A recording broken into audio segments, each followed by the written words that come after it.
ನಮಸ್ಕಾರ ಸ್ನೇಹಿತರೆ. ಕರ್ನಾಟಕ ಸರ್ಕಾರದ ವತಿಯಿಂದ ಒಂದು ಬಿಗ್ ಅಪ್ಡೇಟ್ ಬಂದಿದೆ ಸ್ನೇಹಿತರೆ. ನಿನ್ನೆ ದಿನ CM ಸಾಹೇಬರು ಪ್ರೆಸ್ ಮೀಟ್ ಮಾಡಿ BPL ಕಾರ್ಡ್ ಬಗ್ಗೆ ಒಂದು ದೊಡ್ಡ ಅಪ್ಡೇಟನ್ನು ಕೊಟ್ಟಿದ್ದಾರೆ ಸ್ನೇಹಿತರೆ. ಆ ಒಂದು ಅಪ್ಡೇಟ್ ಏನಪ್ಪ ಅಂತ ಈ ವಿಡಿಯೋದಲ್ಲಿ ತಿಳಿಸ್ಕೊಡ್ತಾ ಇದ್ದೀನಿ. ರೇಷನ್ ಕಾರ್ಡ್ ಇದ್ದವರು, BPL ರೇಷನ್ ಕಾರ್ಡ್ ಇದ್ದವರು ಖಂಡಿತವಾಗಿ ಈ ವಿಡಿಯೋನ ಪೂರ್ತಿಯಾಗಿ ನೋಡಲೇಬೇಕು. ನಿಮ್ಮ ಒಂದು ration card BPL ration card ಮುಂದೆ ಇರಬೇಕು ಅಂದರೆ ಏನೆಲ್ಲ ನೀವು ಕ್ರಮವನ್ನು ಕೈಗೊಳ್ಳಬೇಕು, ಯಾರೆಲ್ಲ ಒಂದು ಇದಕ್ಕೆ ಎಲಿಜಿಬಲ್ ಇದ್ದಾರೆ BPL ಕಾರ್ಡ್ಗೆ, ಯಾರೆಲ್ಲ ಎಲಿಜಿಬಲ್ ಇರೋದಿಲ್ಲ ಅನ್ನೋದು ಈ ವಿಡಿಯೋದಲ್ಲಿ ಸಂಪೂರ್ಣವಾಗಿ ಮಾಹಿತಿಯನ್ನು ಕೊಡ್ತಾ ಹೋಗ್ತೀನಿ. ವಿಡಿಯೋನ ಪೂರ್ತಿಯಾಗಿ ನೋಡಿ ಸ್ನೇಹಿತರೆ. ಇವಾಗ ಏನು ನೋಡ್ತಾ ಇದ್ದೀರಾ, ಇವತ್ತಿನ ಒಂದು ಪೇಪರ್ ಪ್ರಕಟಣೆಯಲ್ಲಿ ಬಂದಿರುವಂಥದ್ದು. ನಿನ್ನೆ ದಿನ ಬೆಂಗಳೂರಿನಲ್ಲಿ CM ಸಾಹೇಬರು ಮತ್ತು DCM ಸಾಹೇಬರು ಜೊತೆ DCಗಳು, ಎಲ್ಲ ಒಂದು ಜಿಲ್ಲೆಯ ಒಂದು DCಗಳು ಮತ್ತು ಜಿಲ್ಲಾ ಪಂಚಾಯಿತಿ ಮುಖ್ಯ ಕಾರ್ಯನಿರ್ವಹಣಾಧಿಕಾರಿಗಳು ಮತ್ತು ಜಿಲ್ಲಾ ಉಸ್ತುವಾರಿ ಕಾರ್ಯದರ್ಶಿಗಳ ಸಭೆಯನ್ನು ಕರೆದಿದ್ದರು CM ಸಾಹೇಬರು.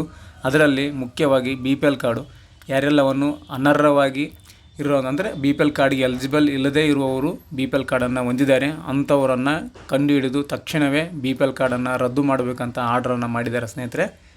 BPL ಕಾರ್ಡು ಯಾರೆಲ್ಲ ಅಕ್ರಮವಾಗಿ ಅನಧಿಕೃತವಾಗಿ ಹೊಂದಿದ್ದಾರೆ ಅಂದರೆ ಶ್ರೀಮಂತರು ಅಥವಾ ಮಧ್ಯಮ ವರ್ಗದವರು ಇನ್ನು ಉಳ್ಳವರು ಏನಿದ್ದಾರೆ ಅಂಥವರು BPL ಕಾರ್ಡನ್ನು ಹೊಂದಿದ್ದಾರೆ ಅಂಥವರನ್ನು ಕಂಡುಹಿಡಿದು ತಕ್ಷಣವೇ ಒಂದು ಅನರ್ಹ BPL ಕಾರ್ಡನ್ನು ರದ್ದು ಮಾಡಬೇಕು. ಯಾರು ಅರ್ಹ ಇದ್ದಾರೆ ಅವರಿಗೆ BPL ಕಾರ್ಡನ್ನು ಕೊಡಬೇಕಂತ ಸ್ಪಷ್ಟವಾಗಿ ನಿನ್ನೆ ಸೂಚನೆಯನ್ನು DC ಅವರಿಗೆ, ಜಿಲ್ಲಾ ಪಂಚಾಯತ್ ಮುಖ್ಯ ಕಾರ್ಯನಿರ್ವಹಣಾಧಿಕಾರಿಗಳಿಗೆ ಮತ್ತು ಜಿಲ್ಲಾ ಉಸ್ತುವಾರಿ ಮುಖ್ಯಾಧಿಕಾರಿಗಳಿಗೆ ಈ ಒಂದು ಮಾಹಿತಿಯನ್ನು ನೀಡಿದ್ದಾರೆ. ಹಾಗೆ ಯಾರು ಈ ಒಂದು BPL ಕಾರ್ಡ್ಗೆ ಎಲಿಜಿಬಲ್ ಇರ್ತಾರೆ ಅಂತ ತಿಳಿಸ್ಕೊಡ್ತೀನಿ ಮತ್ತು ಯಾರು ಎಲಿಜಿಬಲ್ ಇಲ್ಲ ಅಂತ ನಿಮಗೆ ಈ ಒಂದು ವಿಡಿಯೋದಲ್ಲಿ ತಿಳಿಸ್ಕೊಡ್ತೀನಿ. ನೀವು ಕೂಡ ಈ ಒಂದು BPL ಕಾರ್ಡ್ಗೆ ಎಲಿಜಿಬಲ್ ಇದ್ದೀರಾ ಇಲ್ಲ ಅಂತ ನೀವು ತಿಳ್ಕೋಬೇಕು. ನಿಮ್ಮ ಒಂದು ಕಾರ್ಡು BPL ಕಾರ್ಡು ರದ್ದಾಗೋ ಚಾನ್ಸಸ್ ಇದೆಯಾ ಇಲ್ಲ ಅಂತ ಈ ವಿಡಿಯೋದಲ್ಲಿ ನೋಡಿದರೆ ನಿಮಗೆ ಗೊತ್ತಾಗುತ್ತೆ. ಯಾರೆಲ್ಲ ಒಂದು BPL ಕಾರ್ಡ್ ರದ್ದು ಮಾಡ್ತಾರೆ ಈ ಒಂದು ತಿಂಗಳ ಅಥವಾ ಮುಂದಿನ ತಿಂಗಳಲ್ಲಿ ರದ್ದಾಗ್ತಾ ಹೋಗ್ತವೆ, ಅಂದರೆ ಕ್ಯಾನ್ಸಲ್ ಆಗ್ತಾ ಹೋಗ್ತವೆ, ಪರ್ಮನೆಂಟ್ಲಿ BPL ಕಾರ್ಡು ಬಂದಾಗ್ತಾ ಹೋಗ್ತವೆ. ಯಾರೆಲ್ಲ ಒಂದು BPL ಕಾರ್ಡು ರದ್ದಾಗ್ತಾ ಹೋಗ್ತವೆ ಅಂತ ಲಿಸ್ಟನ್ನು ಮಾಡಿದ್ದೀನಿ. ಆ ಒಂದು ಲಿಸ್ಟುನಲ್ಲಿ ಇದ್ದವರು ಅಂದರೆ ಆ ಒಂದು ಕ್ಯಾಟಗರಿಗೆ ಸಂಬಂಧವರು ಫಸ್ಟ್ ಅವರ ಒಂದು ಕಾರ್ಡ್ BPL ಕಾರ್ಡನ್ನು ರದ್ದು ಮಾಡಿ APL ಕಾರ್ಡ್ಗೆ ಕನ್ವರ್ಟನ್ನು ಮಾಡ್ತಾರೆ ಆಹಾರ ಇಲಾಖೆಯವರು. ಬನ್ನಿ ಇವಾಗ ಯಾರು ಮೊದಲು ಅನರ್ಹರು ಅಂತ ತಿಳಿಸ್ಕೊಡ್ತಾ ಇದ್ದೀನಿ ಸ್ನೇಹಿತರೆ. ಮೊದಲನೇದಾಗಿ ನೋಡೋದಾದರೆ BPL ಕಾರ್ಡ್ಗೆ ಯಾರು ಎಲಿಜಿಬಲ್ ಇಲ್ಲ ಅನ್ನೋದಾದರೆ ವೈಟ್ ಬೋರ್ಡ್ ಕಾರು ಉಳ್ಳವರು, ಅಂದರೆ ನಿಮ್ಮ ಹತ್ರ ಕಾರ್ ಇದ್ದರೆ ವೈಟ್ ಬೋರ್ಡ್ ಕಾರು, ಆ ಒಂದು ಕಾರ್ ಉಳ್ಳವರು ಇದಕ್ಕೆ ಎಲಿಜಿಬಲ್ ಅಲ್ಲ ಅಂತಲೇ ಹೇಳ್ಬೋದು. ಟ್ಯಾಕ್ಸಿ ಕಾರ್ ಅಂದರೆ ಯೆಲ್ಲೋ ಬೋರ್ಡ್ ಟ್ಯಾಕ್ಸಿ ಇದ್ದವರು ಇದಕ್ಕೆ ಎಲಿಜಿಬಲ್ ಆಗ್ಬೋದು, ಯಾಕಂದರೆ ಅವರು ಕೂಡ ಒಂದು ದಿನಗೂಲಿ ನೌಕರರಾಗಿ ಕೆಲಸ ಮಾಡ್ತಾರೆ. ಟ್ಯಾಕ್ಸಿ ಓಡಿಸೋರು, ಟ್ಯಾಕ್ಸಿ ಚಾಲಕರು, ಹಳದಿ ಬಣ್ಣದ ಒಂದು ಏನು ಕಾರ್ ಚಾಲಕರು ಇರ್ತಾರೆ ಅವರು eligible. White board car, own car ಏನಿರುತ್ತಲ್ಲ ವೈಟ್ ಬೋರ್ಡ್ ಕಲರ್ ಕಾರು, ಆ ಒಂದು ವೈಟ್ ಬೋರ್ಡ್ ಓನರ್ಗೆ ಇದು ಎಲಿಜಿಬಲ್ ಇಲ್ಲ ಅಂತಲೇ ಹೇಳ್ಬೋದು. ಯಾಕಂದರೆ ಅವರು white board car IT return ಸಲ್ಲಿಸಿ ಲೋನ್ ತೊಗೊಂಡಿಸಿ ಕಾರ್ ತೊಗೊಂಡಿರ್ತಾರೆ. ಸೊ ಅಂಥವ್ರಿಗೆ ವೈಟ್ ಬೋರ್ಡ್ ಕಾರ್ಡ್ ಇದ್ದವರಿಗೆ ಈ ಒಂದು BPL ಕಾರ್ಡ್ ಕೊಡೋದಿಲ್ಲ. ಮತ್ತು BPL ಕಾರ್ಡ್ ಹೊಂದಿದ್ದರೆ ಇಮಿಡಿಯೇಟ್ಲಾಗಿ ನಿಮಗೆ ಈ ಒಂದು BPL ಕಾರ್ಡನ್ನು ರದ್ದು ಮಾಡ್ತಾರೆ. ಇವರು ಫಸ್ಟ್ ಲಿಸ್ಟಲ್ಲಿ ಇರ್ತಾರೆ. ಅದಾದ ನಂತರ ಮತ್ತು 7 ಎಕರೆದಿಂದ 10 ಎಕರೆ ಜಮೀನನ್ನು ಯಾರು ಹೊಂದಿರ್ತಾರೆ ಅವರಿಗೆ ಈ ಒಂದು BPL ಕಾರ್ಡು ಬರೋದಿಲ್ಲ ಸ್ನೇಹಿತರೆ.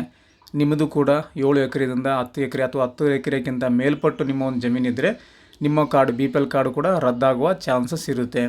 ಯಾಕಂದರೆ ಲಿಸ್ಟನ್ನು ಮಾಡಿದ್ದಾರೆ ಸರ್ಕಾರ, ಇವರಿಗೆ BPL ಕಾರ್ಡು ಕೊಡಬಾರ್ದು ಅಂತ ಲಿಸ್ಟ್ ಮಾಡಿದ್ದಾರೆ. ಅದರಲ್ಲಿ ಇವರು ಕೂಡ ಕಾರನ್ನು ಹೊಂದಿರೋರು, ವೈಟ್ ಬೋರ್ಡ್ ಕಾರ್ ಹೊಂದಿರೋರು ಮತ್ತು 7 ಎಕರೆಯಿಂದ 10 ಎಕರೆ ಜಮೀನನ್ನು ಹೊಂದಿರೋರು BPL ಕಾರ್ಡ್ ತೊಗೋದಕ್ಕೆ ಅರ್ಹರಿರುವುದಿಲ್ಲ. ಇವರು APL ಕಾರ್ಡು ತೊಗೋಬೇಕಾಗುತ್ತೆ. ಅದೇ ರೀತಿಯಾಗಿ GST ಫೈಲ್ ಮಾಡೋರು ಸ್ನೇಹಿತರೆ, ವ್ಯಾಪಾರ ವಹಿವಾಟು ಮಾಡುವಂಥವರು GST ಫೈಲನ್ನು ಮಾಡ್ತಾರೆ. ಪ್ರತಿ 3 ತಿಂಗಳಿಗೊಮ್ಮೆ ಅಥವಾ 6 ತಿಂಗಳಿಗೊಮ್ಮೆ GST ಫೈಲನ್ನು ಮಾಡ್ತಾರೆ. ಈ ಥರ GST ಫೈಲನ್ನು ಮಾಡೋರು BPL ಕಾರ್ಡ್ ತೊಗೋದಕ್ಕೆ ಅರ್ಹರು ಇರುವುದಿಲ್ಲ ಸ್ನೇಹಿತರೆ. APL ಕಾರ್ಡನ್ನು ಹೊಂದಿರಬೇಕಾಗುತ್ತೆ. ಅವರು ಅಕಸ್ಮಾತ್ತಾಗಿ GST ಫೈಲ್ ಮಾಡ್ತಿರೋರು, ಬಿಸ್ನೆಸ್ ಮಾಡ್ತಿರೋರು ಈ ಒಂದು GST ಫೈಲ್ ಮಾಡ್ತಾಯಿದ್ದರೆ BPL ಕಾರ್ಡ್ ಹೊಂದಿದ್ದರೆ ಅಂಥವ್ರ ಒಂದು BPL ಕಾರ್ಡು ಕೂಡ ರದ್ದಾಗುವ ಚಾನ್ಸಸ್ ಇರುತ್ತೆ. ಪಕ್ಕಾ ರದ್ದು ಆಗೇ ಆಗುತ್ತೆ ಸ್ನೇಹಿತರೆ. ನಮ್ಮೊಂದು ಸ್ನೇಹಿತರು ಕೂಡ GST ಫೈಲ್ ಮಾಡೋರು ಕೂಡ ರದ್ದಾಗಿದ್ದಾವೆ. ಅಂದರೆ BPLಯಿಂದ APLಗೆ ಆಟೋಮೆಟಿಕ್ಕಾಗಿ ಕನ್ವರ್ಟ್ ಆಗೋ ಚಾನ್ಸ್ ಇರುತ್ತೆ. ಅದಾದ ನಂತರ ನೆಕ್ಸ್ಟು ITR ಫೈಲ್ ಸಲ್ಲಿಸೋರು ಸ್ನೇಹಿತರೆ, ಕಾರ್ ಲೋನ್ ಆಗಿರ್ಬೋದು, ಪರ್ಸ್ನಲ್ ಲೋನ್ ಆಗಿರ್ಬೋದು, ಬೈಕ್ ಲೋನ್ ಆಗಿರ್ಬೋದು, ಇನ್ನಿತರ ಬೇರೆ ಬೇರೆ ಲೋನ್ಗೋಸ್ಕರ ಬ್ಯಾಂಕಲ್ಲಿ ITR ಫೈಲ್ ಮಾಡಿ 2 ವರ್ಷ ಅಥವಾ 3 ವರ್ಷದ್ದು ITR ಇನ್ಕಮ್ ಟ್ಯಾಕ್ಸ್ ಫೈಲ್ ಮಾಡ್ಕೊಂಬ IT ರಿಟರ್ನನ್ನು ತೊಂಬನ್ನಿ ಅಂತ ಹೇಳ್ತಾರೆ. ಅದಕ್ಕೋಸ್ಕರ ಭಾಳಷ್ಟು ಜನ ITR ಫೈಲನ್ನು ಮಾಡಿಸಿರ್ತಾರೆ. CA ಅವರ ಹತ್ರ ITR ಫೈಲ್ ಮಾಡಿಸ್ತಾರೆ. ಅಂಥವರು ITR ಫೈಲ್ ಮಾಡಿಸಿದವರು ಕೂಡ BPL ಕಾರ್ಡು ರದ್ದಾಗುವ ಚಾನ್ಸಸ್ ಇರುತ್ತೆ. ಭಾಳಷ್ಟು ಜನರಿಗೆ ಈ ಒಂದು ITR ಫೈಲ್ ಮಾಡಿದವರು ಕೂಡ BPLಯಿಂದ APLಗೆ ಕನ್ವರ್ಟ್ ಆಗಿದೆ. ಸೊ ಭಾಳಷ್ಟು ಉದಾಹರಣೆಗಳಿವೆ. ಸೊ ನಮ್ಮದು ಕೂಡ ಈ ರೀತಿಯ ಒಂದು ಆಗಿದೆ. ITR ಫೈಲ್ ಮಾಡಿದ್ದೀವಿ. ITR ಫೈಲ್ ಆದ ಒಂದು 6 ಮಂತಿಗೆ ನಮ್ಮ ಒಂದು BPL ಕಾರ್ಡು APL ಆಗಿ ಕನ್ವರ್ಟ್ ಆಗಿದೆ. ಸೊ ಹಾಗಾಗಿ ITR ಫೈಲ್ ಮಾಡುವವರು, ಬಿಸ್ನೆಸ್ ಮಾಡೋರು ಕೂಡ ಇದನ್ನು ITR ಫೈಲ್ ಮಾಡ್ತಾರೆ. ಬ್ಯಾಂಕ್ ಲೋನ್ ತೊಗೋರು ಕೂಡ ITR ಫೈಲನ್ನು ಮಾಡ್ತಾರೆ. ಮತ್ತು ವಿದೇಶಕ್ಕೆ ಕೆಲಸ ಮಾಡೋಕ್ಕೆ ಹೋಗೋದು ಕೂಡ ITR ಫೈಲನ್ನು ಮಾಡಿಸ್ತಾರೆ. ಸೊ ಅಂಥವರು BPL ಕಾರ್ಡ್ನಲ್ಲಿ ಇರಬಾರ್ದು. ಇದ್ದಿದ್ದರೆ ನಿಮ್ಮ ಒಂದು BPL ಕಾರ್ಡ್ APL ಆಗಿ ಕನ್ವರ್ಟ್ ಆಗುತ್ತೆ.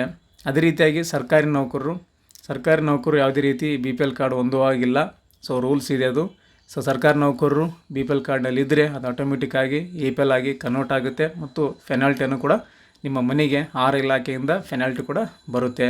ಸೊ ಸರ್ಕಾರಿ ನೌಕರು ಕೂಡ BPL ಕಾರ್ಡ್ನಲ್ಲಿ ಇರುವಾಗಿಲ್ಲ. ಅದಾದ ನಂತರ ಅನುದಾನಿತ ಶಿಕ್ಷಣ ಸಂಸ್ಥೆ ಅಥವಾ ಅನುದಾನಿತ ಒಂದು ಯಾವುದೇ ಸಂಸ್ಥೆ ಆಗಿರ್ಬೋದು, ಆ ಒಂದು ಅನುದಾನಿತ ಸರ್ಕಾರಿತ ಅನುದಾನ ಪಡೆದಿರುವಂಥ ಶೈಕ್ಷಣಿಕ ಸಂಸ್ಥೆ ಆಗಿರ್ಬೋದು, ಇನ್ನಿತರ ಸಂಸ್ಥೆಗಳಲ್ಲಿ ನಿರ್ವಹಿಸ್ತಿರುವ ನೌಕರರಿಗೂ ಕೂಡ ಈ ಒಂದು BPL ಕಾರ್ಡ್ ಸಿಗೋದಿಲ್ಲ ಅಂತಲೇ ಹೇಳ್ಬೋದು ಸ್ನೇಹಿತರೆ. ಯಾಕೆಂದರೆ ಸರ್ಕಾರದಿಂದ ಅವರಿಗೆ ಪೇಮೆಂಟ್ ಬರುತ್ತೆ. ಅನುದಾನಿತ ಶಿಕ್ಷಣ ಆಗಿರ್ಬೋದು, ಬೇರೆ ಬೇರೆ ಸಂಸ್ಥೆಗಳಾಗಿರ್ಬೋದು, ಅನುದಾನ ರಹಿತ ಯಾವುದಿರುತ್ತೆ ಸಹಿತ ಅಂಥ ಒಂದು ನೌಕರರಿಗೆ ಈ ಒಂದು BPL ಕಾರ್ಡ್ ಸಿಗೋದಿಲ್ಲ ಅಂತ ಹೇಳ್ಬೋದು. ಯಾಕಂದರೆ ಸರ್ಕಾರಗಳಿಂದ ಪೇಮೆಂಟ್ ತೊಗೊತಾರೆ, ಅವರು ಸರ್ಕಾರ ನೌಕರರ ಥರನೇ ಇರ್ತಾರೆ.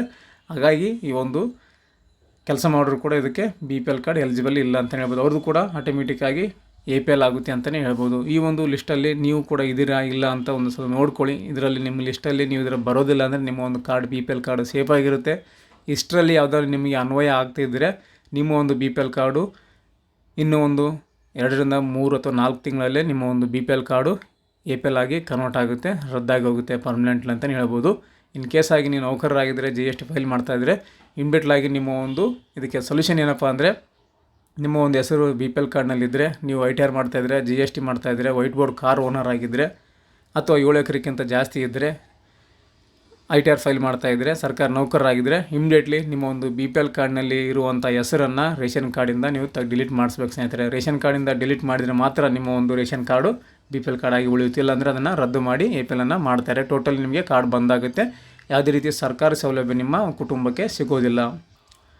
ಹಾಗಾಗಿ ಮನೆಯಲ್ಲಿ ಯಾರಾದರೂ ಒಬ್ಬರು ವೈಟ್ ಬೋರ್ಡ್ ಕಾರ್ಡನ್ನು ಹೊಂದಿರ್ತಾರೆ, ಅಥವಾ GST ಮಾಡ್ತಾರೆ, ಅಥವಾ IT ರಿಟರ್ನ್ ಫೈಲನ್ನು ಮಾಡ್ತಾರೆ, ಅಥವಾ 7 ಎಕರೆಗಿಂತ 10 ಎಕರೆ ಜಮೀನು ಇರುತ್ತೆ ಒಬ್ಬರ ಹೆಸರಲ್ಲಿ.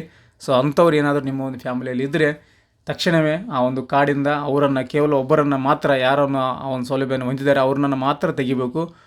ಮಿಕ್ಕುಳಿದ ಒಂದು ಫ್ಯಾಮಿಲಿ ಮೆಂಬರ್ಸನ್ನು ಒಂದು BPL ಕಾರ್ಡಲ್ಲಿ ಇಡಿ, ಒಬ್ಬರನ್ನು ಮಾತ್ರ ಡಿಲೀಟನ್ನು ಮಾಡ್ಕೊಳ್ಳಿ. ಆ ರೀತಿ ಮಾಡೋದ್ರಿಂದ ನಿಮ್ಮ ಒಂದು BPL ಕಾರ್ಡು ಸೇಫ್ ಆಗಿರುತ್ತೆ ಅಂತಲೇ ಹೇಳ್ಬೋದು ಸ್ನೇಹಿತರೆ. ಇದು ಒಂದೇ ದಾರಿ. ಯಾರು ಸೌಲಭ್ಯಗಳು ITR, GST, ಸರ್ಕಾರಿ ನೌಕರರು ಮತ್ತು ಅನುದಾನಿತ ಶಾಲೆಗಳಲ್ಲಿ ನೌಕರಿ ಮಾಡುವವರು, 7 ಎಕರೆಗಿಂತ ಜಾಸ್ತಿ ಜಮೀನನ್ನು ಹೊಂದಿರೋರು ಏನಿರ್ತಾರಲ್ಲ ಅಂಥವ್ರನ್ನ ಕೇವಲ ಒಬ್ಬರನ್ನು ಮಾತ್ರ ಆ ಒಂದು BPL ಕಾರ್ಡಿಂದ ತೆಗೆದುಹಾಕಬೇಕು. ನಿಮ್ಮ ಒಂದು ಕಾರ್ಡ್ ಸೇಫಾಗಿ ಉಳಿಯುತ್ತೆ ಅಂತಲೇ ಹೇಳ್ಬೋದು. ಸೊ ಇದಿಷ್ಟು ಈ ಒಂದು ಸರ್ಕಾರದಿಂದ ಬಂದಿರುವಂಥ ಒಂದು ರೇಷನ್ ಕಾರ್ಡ್ ಬಗ್ಗೆ ಒಂದು ಅಪ್ಡೇಟ್ಗೆ ತಿಳಿಸ್ಕೊಟ್ಟಿದ್ದೀನಿ. ಇದರಲ್ಲಿ ಏನಾದ್ರು ಡೌಟ್ಸ್ಗಳಿದ್ದರೆ ಕಮೆಂಟ್ ಮಾಡಿ, ಅವನ ಡೌಟ್ಸನ್ನು ನಾನು ಕ್ಲಿಯರನ್ನು ಮಾಡಿಕೊಡ್ತೀನಿ ಅಂತ ಹೇಳ್ತಾ, ಈ ಒಂದು ಮಾಹಿತಿ ನಿಮಗೆ ಉಪಯುಕ್ತ ಆಗಿದೆ ಅನ್ಕೊತೀನಿ. ನೆಕ್ಸ್ಟ್ ಈ ಥರ ಇನ್ನೊಂದು ಉಪಯುಕ್ತ ಮಾಹಿತಿಯೊಂದಿಗೆ ಇನ್ನೊಂದು ವಿಡಿಯೋದಲ್ಲಿ ನಿಮ್ಮನ್ನು ಭೇಟಿ ಆಗ್ತೇನೆ. ಅಲ್ಲಿವರೆಗೂ ನಮ್ಮ ವೀಡಿಯೋಸನ್ನು ನೋಡ್ತಾ ಇರಿ, ಸಪೋರ್ಟ್ ಮಾಡಿ ಅಂತ ಹೇಳ್ತಾ, ಥ್ಯಾಂಕ್ಸ್ ಫಾರ್ ದ ವಾಚಿಂಗ್.